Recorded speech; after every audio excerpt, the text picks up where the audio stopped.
F, as you can observe, F to F, the new normal. So later on, I will be discussing further what will be our main theme or what will be our main activity. So before we start, may I request everyone to please stand. We will have our reading first. In the name of the Father, and of the Son, and of the Holy Spirit. Service for the heart prayer. Dear God, our Lord and Father, we praise you for your love and goodness, and we surrender your most holy first. This we ask through Jesus Christ our Lord, who reigns with you in the Holy Spirit, one God forever and ever. Amen. Father and Son. Right, so we take your seats. Thank you. Okay, so again, welcome and good afternoon. So, since natin bagong normal, new normal, our norms would be to always wear your mask or face shield, wash hand, kung kailangan mag-sanitize with your alcohol, and of course, participate, have fun, and let us all learn together. And we will have our icebreaker first to warm up. So, kindly get one sheet of paper and some blank. Even though we are familiar with each other, for sure, meron pa tayong mga information or something about ourselves na hindi ka natin share with our group or with our team. So our icebreaker is entitled Out with the Old, In with the New. So as you can observe, sa paper na hawak ninyo, meron tayong dalawang space. So your first task is to draw sa isang side your favorite food when you were in grade school or when you were still young.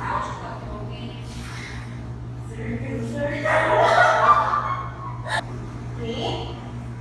So on the other side of the paper, you are to draw your favorite food as of the moment. However, the twist here is to draw using your non-dominant hand. So quick lang, kasi icebreaker lang naman. And then, you can volunteer kung minsan mo na gusto mag-share, i-share lang ano yung favorite food niya before and kung ano yung favorite food niya naman ngayon. Ito yung favorite food ko before, no? Tapos ito yung ngayon, party din. Okay, thank you, Jen. Next one. Mayman. Mayman, I was in growing thing pa. Silence, Abiyasa. So, bata pa ko kay talaga ng icing sa plastic. Explain. Meron. Mamoni siya. And then, ang karon, favorite food kay nilatang baka. Alright, thank you, Abiyas. Next one. Okay. The food. So, first is guava. For your current favorite food, mango. So, ano silang bakit? Pwede na ko sila isip ano. Ano yung mga favorite food? So, ano lang. Thank you. Next one. Ate Gracie.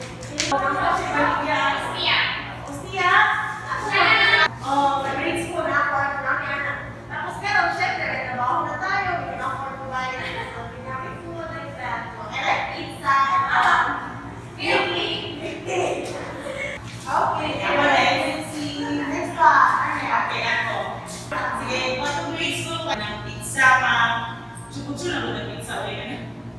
Hanap sa loaf bread, gano'n yung nakatagan. So, pizza ko pa before. Dili, ano na siya, carbonara. Okay, thank you, Arya. Salamat. Last one. So, favorite food, akong favorite food kay ice cream under the ice cream food sa eskwelahan. Current food kay burger and fries. Wow! Sige, thank you, ma'am. Okay, so thank you, everyone. So as I have observed, I think no one has prepared na same lang ang iyang favorite food before and sa current niyang favorite food. Every one of us, kumbaga, we change over time. So because of the maybe situations or incidents and experiences, new experiences that we encounter, we also we need to adapt to the changes, and also along the way we discover that there are still new opportunities, new experiences. And so as they say that change is unavoidable or inevitable, so we really have to adapt. And so I'd like to introduce our topic, which is all about change management. And I think every one of us here is familiar with this topic, since as recruiters, we evaluate and we assess our applicants in terms of their competencies. So in terms of how they handle, how they manage change, and how they react or adapt to change. But I'd like to discuss along din first our objectives sa activity. So at the end of the activity, you are expected to identify the different changes encountered and how you react to in the activity given. And the second one, we are expected to relate the changes you encountered in the activity to the changes you also encountered at our work. And lastly, you are expected to gain knowledge on change management and how to handle it. So let us proceed to our main event. Our main activity. So for the main activity, you will be divided into two groups. So pwede ka mag-start of counting on then. 1, 2, 1. Okay, so group 1 here and then group 2 here. 1. You will be given specific position or specific roles. So this is entitled the Expo Things Incorporated. So as a company, you have to identify someone who is the director, who is the supervisor, and who is the member. So this does not necessarily mean na, for example, Ate Joyce is the manager, siya could be ang kailangan ng manager. So depende na sa decision ng team. Okay? So you may decide, you will be given siguro 1 minute to agree kung ano yung mga actions.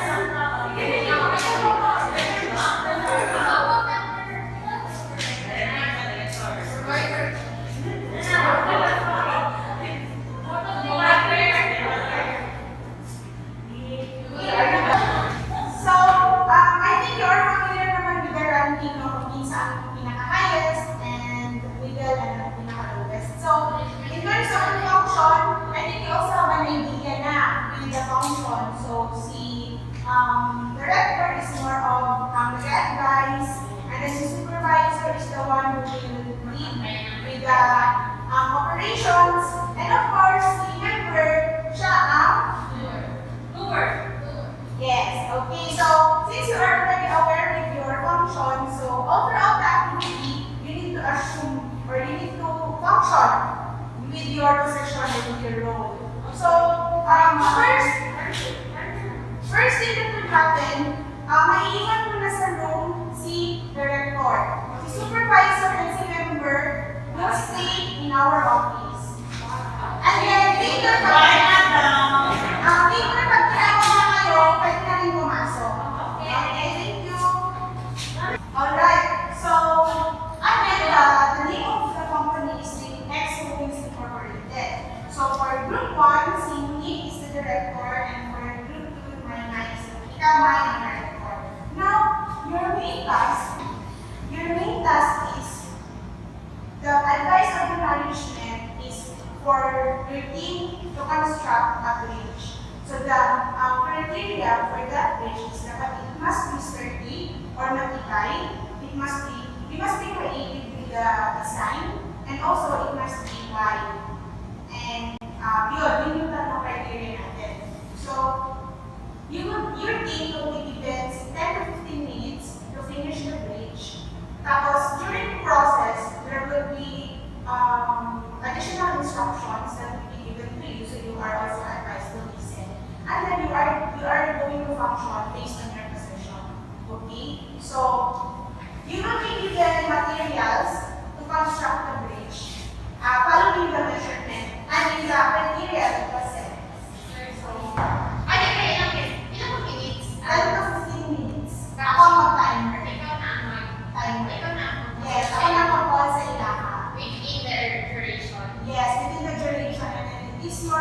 responsibility, how you are going to orient the staff under you.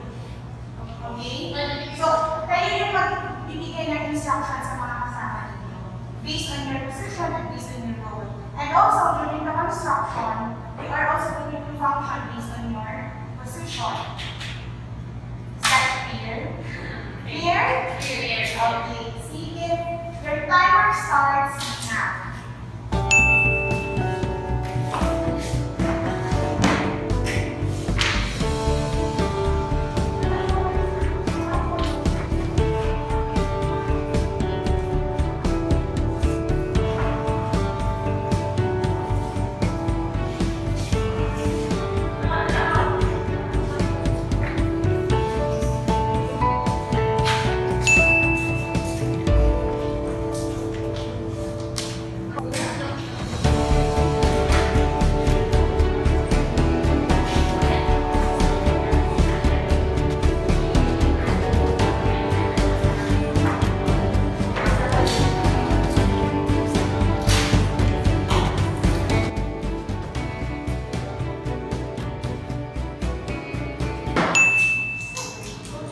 So the game is now complete. Your member is already present.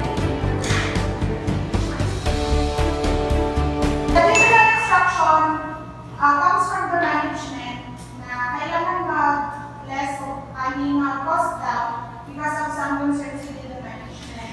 So the management has decided na mag-less ng cost or mag-less ng supplies in order for the company na makatipid. However, they also added an instruction na gusto nila ng bridge na may roof. So, they had to get some supplies para makalis, but they also need their creativity and ideas para magkaroon ng roof, yung bridge na ipapagawa ni X Holdings Incorporated.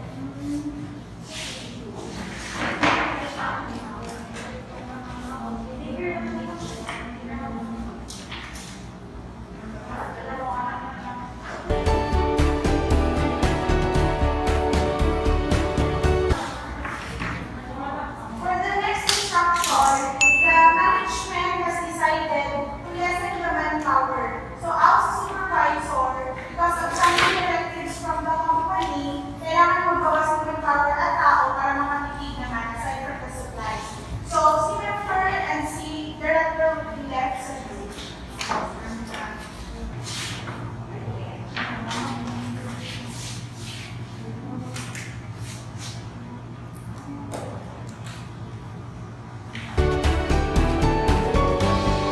Eight, 7, 6, 5, 4, 3, 2, 1. Alright, so we are already done with our bridge construction. Merry Christmas everyone, nakalik ka sa center. Kumusta? Anyone from the group na mag-share what's the activity for you? Okay, pinost siya, pero siguro kay short lang mo ng exposure sa activity. So, pero at least, start ng mind na pinost siya. Okay, so anyone pa? Medyo lisod siya for the kids. So, short lang kung ano tayo. Nagawin enough planning, tapos cramming, and then, ako na responsibility na ginagawa sa couple each member of the group. So, walk ako na kita ang challenges mo na flop ako ng bridge. Ako ang Ang bridge kay Nine. kaya ko ang first kay lisod siya kay director naman ang una dahil lisod siya kay talagang isa. So, was it difficult for you, yung activity in general? Okay. With that, I need to know, aside from that, of course, you also have your parang personal ninyo na discussion about the overall activity. So, I need to request na maybe one other group na representative would write down some of the things that she was able to encounter during the process. Things that happen, like for example, yung mga changes, tapos yung mga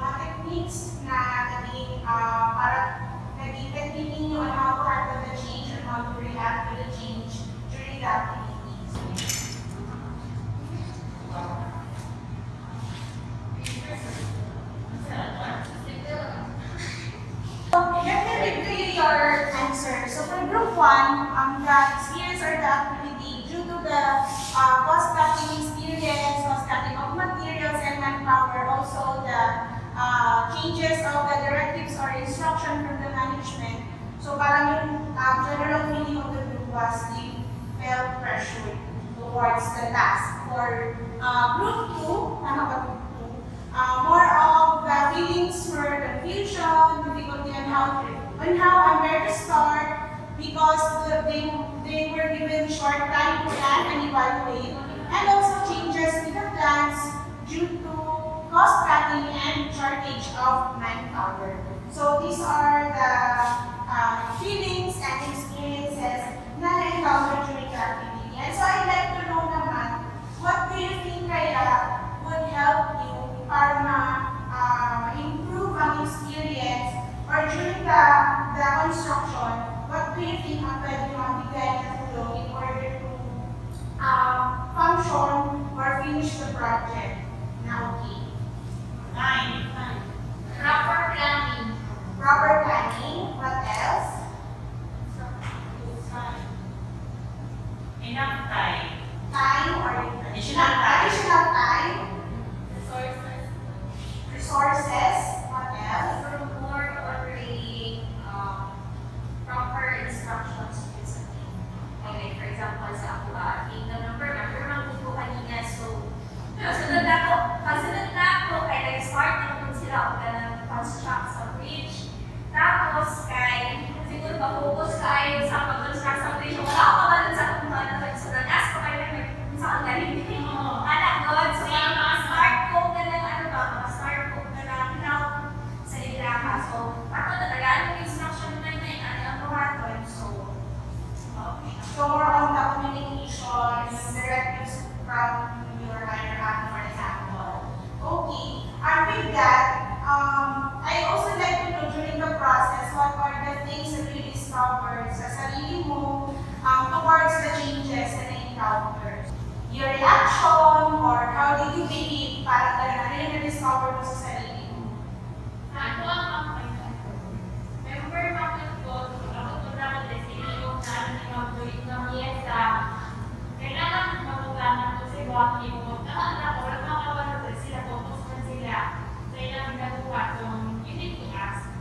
Okay, so during the process, parang you felt the need to initiate na mag-ask ng mga questions or instruction from your team member. Okay, what else?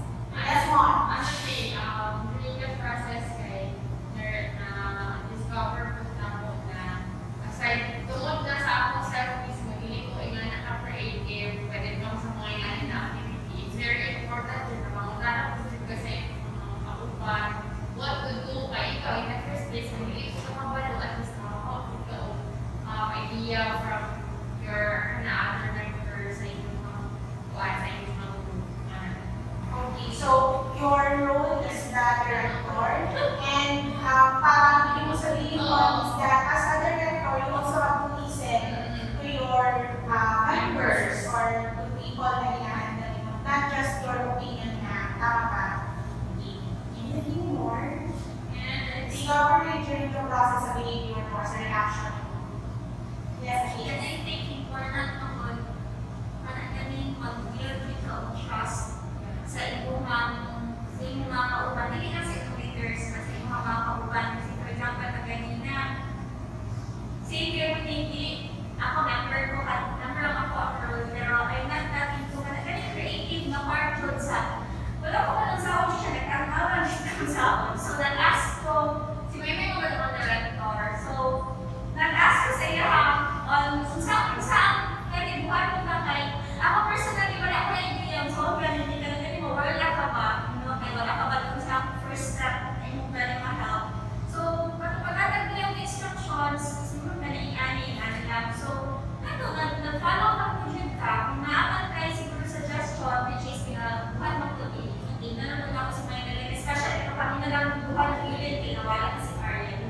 So, wala ang i-show siguro, I think. Okay, see, so thank you for your information or mga sharings. And now let us proceed with our discussion about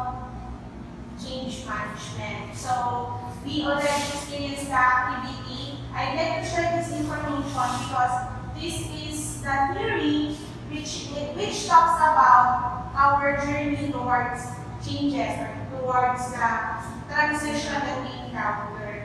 So in general, this theory or this change curve is being used by different businesses and companies in order to understand their associates or their employees. So if you are familiar with Kapler-Ross change curve, actually this is also the same with the learning brief process or yung 5 stages of brief. Almost the same sila. But yung Kapler-Ross change curve has 4 stages. And on that 4 stages, meron din siyang parang mga sub-stage na description.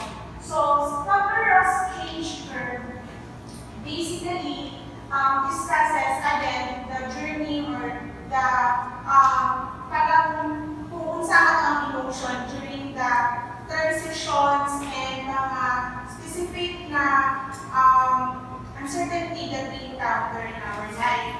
So for the first stage, which is shock and denial, at this time, the individual or the team for that matter will experience somehow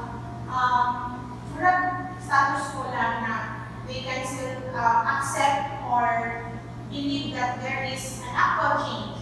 So some of them, they will look for ways para hindi matuloy yung change. They will try to find out other approach para lang hindi nangyari yung change. At the same time, parang this belief pa talaga yung parang state of mind ng individual or ng team during this stage. And so, sa stage 2, which is the disruption, this is the stage wherein mag-hit ang information na meron na talagang actual change. So, for the disruption, the feeling of an individual, of course, frustrated and possible it will also lead to anger and also depression. So, this is the a stage wherein si employee or si individual somehow would question his or her existence and he or she will feel na it seems that the company or the organization is not being supportive na maging successful siya, for example. And slowly, nagihit na sa kanya yung advice or directive na magkakaroon ng change sa kanya maybe day-to-day na activity. And also with the processes na, for example sa company, new processes or new policy na kumbaga mag-change ang routine, mag-change ang flow sa task na ginagawa ni employee or ni associate. So after the disruption stage, the stage 3 will be the exploration. So this stage is more of parang trial and error. Kumbaga, hindi ba siya, parang may kaunting acceptance na si employee na there is really an actual change. And so parang gusto nang mag-try na ng approach on how to face that change. So since exploration siya, nandito sa stage na more of meron ng initial engagement with new situation, parang mag-experiment na si individual or si team. And lastly, which is the rebuilding, this is the time na magkakaroon na ng commitment or decision si individual or si team na i-accept ang change na about to happen or that is happening. So, sa part na rebuilding, kumbaga integrated na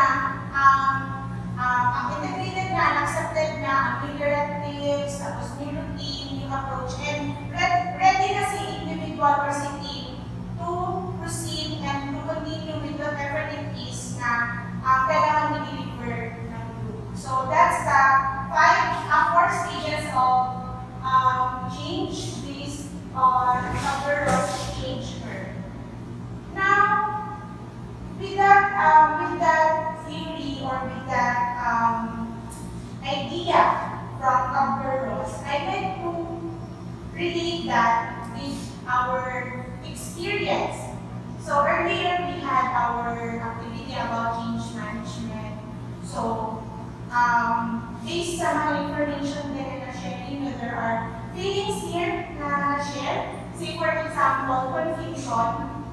What do you think kaya na part ng stage of change curve in confusion na feelings? For example, what do you think? Frustration, it's something that is prevented from what's going to confuse kami na something new, something Okay. How about yung feelings of, for example, pressure? What do you think as ang stage siya sa change curve? Sa disruption. Kaya ma-depress na ako, pressure na. So for Jenny, si pressure, feel the main pressure is under frustration or depression. Ma-shock ka. Pwede siya ma-shock. Pwede po siya ma-shock. Ma-shock siya. Na-pressure siya, so pwede po siya ma-shock. Sa formula siya ma'am, sa experiment siya ng bar. Si pressure. Kasi something, sa girl, try something new, sa pressure ka, wala ka pabalo. Sa outcome anak na experiment din mo, sa pressure, money mo is So kumbaga you are not yet certain kung survival what success, still exploring market. And I told in the end, sa Kapol, sa Milwaukee ko na pressure. Bukod na pressure ka sa process din, muna siya ang way na mag-experiment ka, mag-engage ka, so ito pwede buhat na ng situation, may na-pressure ka. Sige, how about si difficulty on how and where to start? Denial. First stage, shock or denial. Where to start? Shock. Of course, the shock, like, ano kung siya na full of questions, kasi nga po siya, wala ka idea, anong hindi natin, ang nahirap, anong shock at some point na kanang, wala ko makabalun sa asa ka, so, kung sa ipadalungan natin. Okay. So, with those information that you have shared during the process or during the stages of change, actually, iba-iba rin natin parang coping yung individual who's encountering the change or transition. Some would mag-stay sila with denial, say for example, then others would be ready to move on to the next stage. Ready na, for example, accept, for example, the changes. Some would stay sa part na being depressed or being sad and parang nasa despair, feeling despair sa situation. So, somehow, we can say na managing change is somehow also subjective based on our feelings, based on our emotions, and also based on how we see the situation. So, let us also relate this activity with our current situation.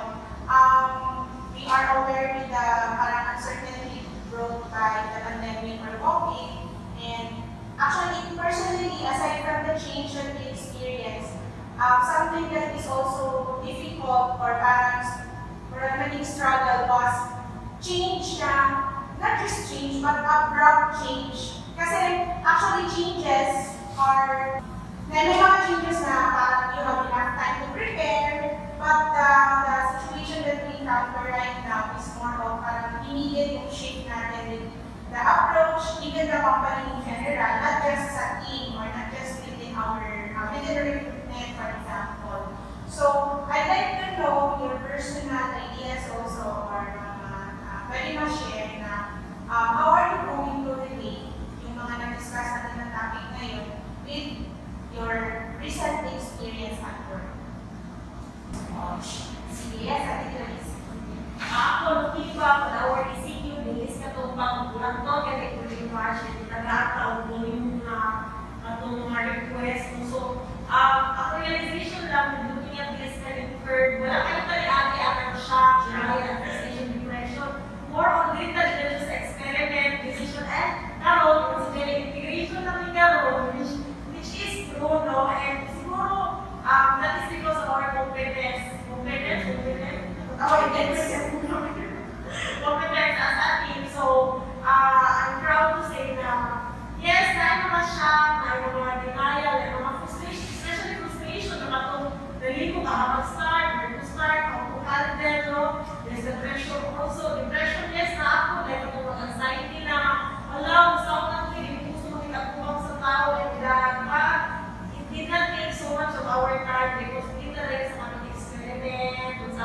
bago, and feeling positive to make the right decision, which at this point in time, nasa sa integration and rebuilding, what is the new normal? Talagang very individually na out with the old, in with the new. Okay, so parang we category C more of ang status currently is na sa last stage, which is the integration. So we are already parang accepted na natin yung change. But Ate Josie also shared na parang wala pa ayaw ang itong first initial stage. But I would also like to add, as part of the theme also, na maybe ang katong more early stages is more of personalized siya na experience. As collective na ang katong sa exploration, experiment. So parang nagkaroon tayo ng kanya-kanyang struggle, kanya-kanyang insight, yes, parang kanya-kanyang coping sa anxiety nila na experience. And to create more on the group, Sa individual po kami, mga personal, ako ni aming magkasa siya, mga na-complete mo ang stage. Anxiety nga, hindi tayo sa mabuti, kinaanay, natanakan sa gym, and then nakapunta sa experiment, na kami mag-bike, mag-anagod, so, and then kami, natin sa integration na, i-embrace na dito sa new normal, like, facial, mask, and mag-bike, so, So, kumbaga din, we have already identified na how to handle the change na still parang mabalance tayo natin na we can still perform our job and mabuti pa rin yung operations natin following the protocols na naset or mga safety measures na naset. yes. Okay, sige. So, what do you think kaya? Just in case may mga parang in the future, wala pa kabalo, we are not yet certain what we know, maybe there are still more changes. What do you think would be your technique or parang reaction to it if ever may mga new directives or changes na naman na mangyayari? Dili man maingon na makaya na tayo na to ang changes. Kana siguro I believe kada changes naman siya kaya may na level na yung effect sa imong ha. So para sa formula is kana i-feel sa imo din ang kana na change para since ma-feel ka na imo at least kabalo na kung sa imong buhaton ba niya ni the way kay para experience ang imo before or ang anak ko So, it will need more of parang you need to feel kung as a parang it doesn't have to be parang mag-shortcut ka agad. You need to feel the stage 1 ka. So, you feel sa mo ang pagka-shock or pagka-denial sa situation. Sige, so yes, yeah. Maganda, actually, hindi siya sa words. Siguro sa barangay lang kung bakit. Makita siya na ako, siguro the time welcome mo, usap din siya ngayon, siguro because of the hassle, because of the practice nga, siguro na naagitan sa ways na para magagaya ka ng mga cases and all na gani. So, the next time na makita mo siya, I think it will be less siguro na difficult. Siguro, if ever na-establish naman.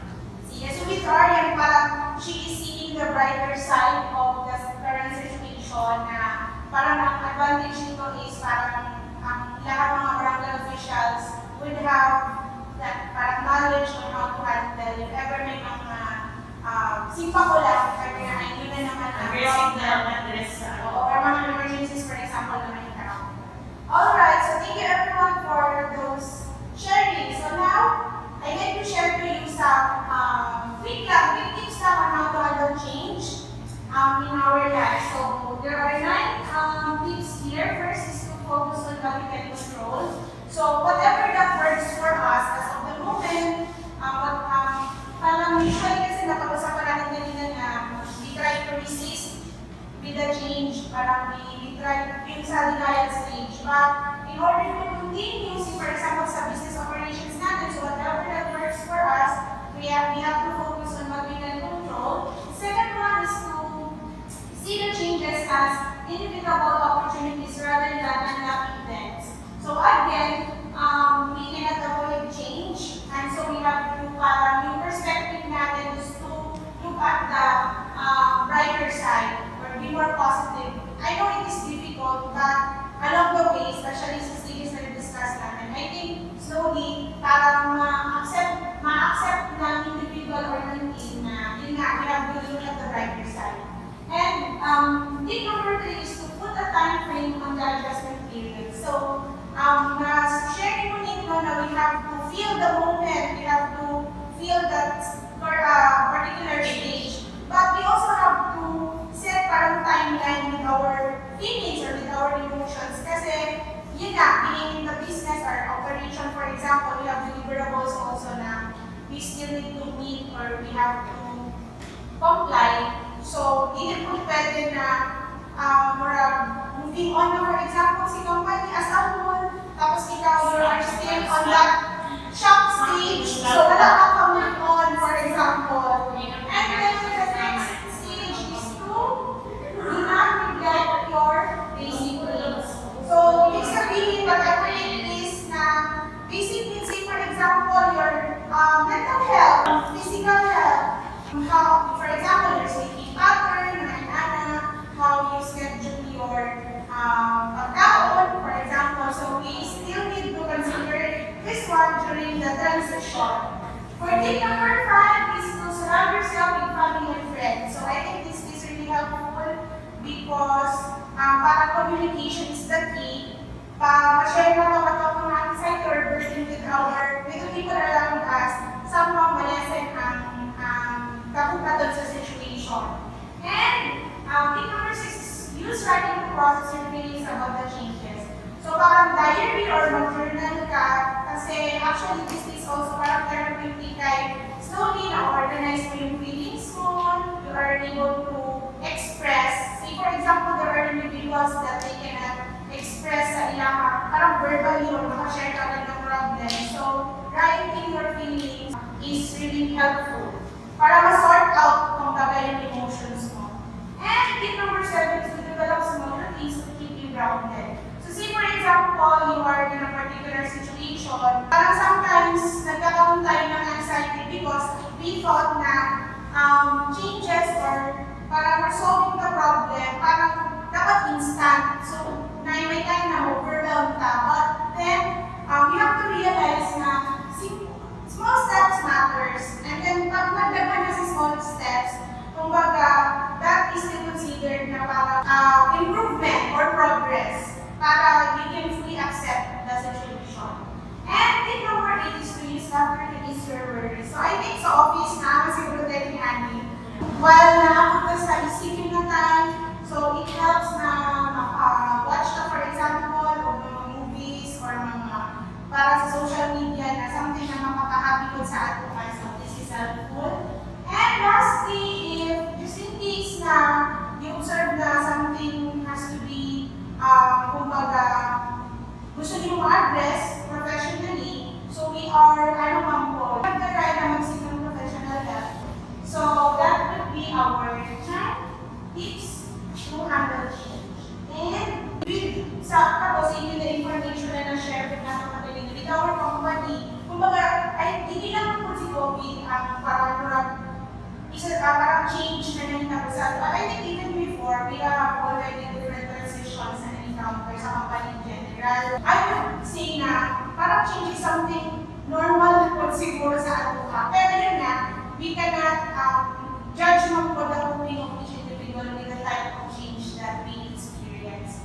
And also, change as a whole, hindi lang po siya negative. There are also positive changes. So, change, positive man siya or negative, we are all parang, we all experience adjustment. So, kahit positive yung change, we experience transition, we experience adjustment along the way. So, before we end, I'd like to present this video. Change is always happening, whether we realize it or not. Our bodies are constantly generating new cells to replace old ones. Stock prices are rising and falling. It's just a guaranteed thing. And throughout our lives, we go through a lot of personal changes. Sometimes we choose for them to happen, and other times they're beyond our control and they happen to us. With both of these types of changes, we as humans have instinctive reactions to them. But it's how we respond to these changes after our initial reaction that determines how they affect our lives. So let's talk a bit about the difference between reacting to change and responding to it. A reaction is how you feel at the moment of the change. It's immediate, it's instinctive, and it happens before you're able to really process things. Responding, on the other hand, is a conscious choice you make. It's the path you choose to take when moving forward. So let's look at an example of change. Losing your job. Your initial reaction to this might be one of anger or sadness. That's not something that you get to decide, it's just how you feel. But after some time, you can re-examine the situation to try and find out how you'd like to respond. Some possibilities might include looking at why you reacted the way you did, or identifying the pros and cons of your situation. With losing your job, you don't have a source of income. But maybe you recognize that there were some aspects of it that you didn't like, or maybe it didn't provide you with a healthy work-life balance. Based on this, your response might be to dive right into looking for a new job that makes you happier and allows for more time outside of work. Now, obviously, there are a lot of different types of changes, and they're not all going to be equal. Some changes are much heavier, like losing a loved one, while others are positive, like starting a new relationship. But when it comes down to it, every change evokes some kind of reaction in you. And whether it's good or bad, it's okay to feel these feelings internally, but know that you have control over your response. How you allow the change to change you is ultimately in your hands. Goodwill Community Foundation, creating opportunities for a better life. So based on that video, this actually parang summarizes na parang responding to change is a conscious effort for each individual. So that we met this with this line, it is our response to change that will actually make a difference in our lives. So that would be all. Thank you so much.